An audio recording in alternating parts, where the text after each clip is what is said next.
দ্বীনের নামে মানুষদেরকে গোমরাহ করাটা শয়তানের জন্য সহজ।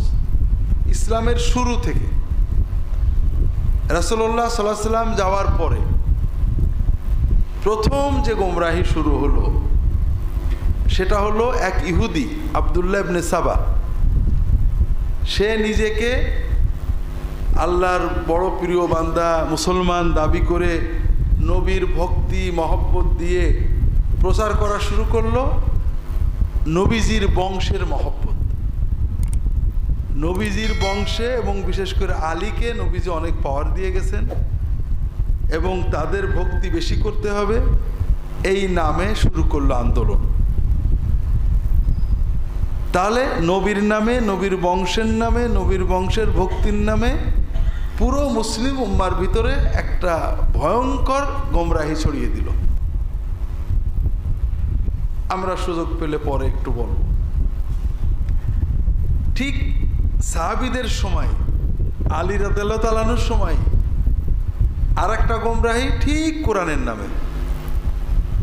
এক গ্রুপ গেল অতি ভক্তি, আর এক গ্রুপ গেল অতি আবেগ কোরআনের নামে। কোরআন মেলে ধরা হলো যে ইনিল হুকমু ইল্লা লিল্লাহ, আল্লাহ ছাড়া কোনো হুকুমদাতা নেই। কাজেই আলী, মুআবিয়া রাদিয়াল্লাহু তাআলা আনহুমাইন সবাই কাফের হয়ে গেছে, কারণ তারা আল্লাহর হুকুম মানেননি। ওমান লাম ইয়াহকুম বিমা আনজালাল্লাহ ফাউলাইকা হুমুল কাফিরুন আল ফাসিকুন জালিমুন। আর আল্লাহর হুকুম হলো ওয়া ইন তাইফাতানি মিনাল মুমিনিনা ইখতাতালু ফাসলিহু বাইনাহুমা ফাইন বাগাত ইহদাহুমা আলাল উখরা ফাকাতিলুল লাতী তাবগী হাত্তা তাফি ইলা আমরিল্লাহ। বাগাওয়াত যে করবে, বিদ্রোহ যে করবে, তার সাথে লড়াই করতে হবে যতক্ষণ না সারেন্ডার করে, আল্লাহর হুকুম।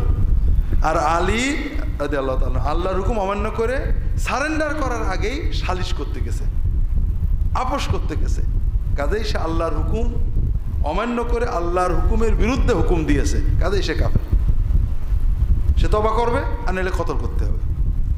তা আলী বলেন আমি কি গুনাহ করি যে তওবা করবো? বলে না, আপনি কাফের হয়ে গেছেন, আপনার কতল। আর আপনাকে যে কাফের না বলবে তারও কতল।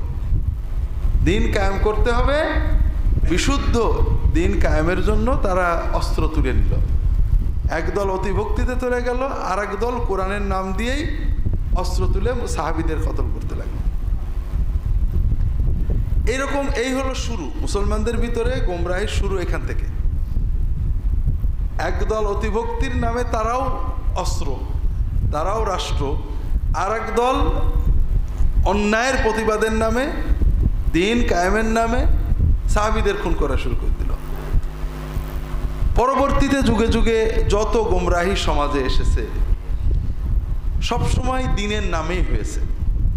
এই জন্য ভাইরা, বদ্দিনী অর্থাৎ পাপ, ব্যভিচার, অন্যায় এগুলো তো আছেই সমাজে।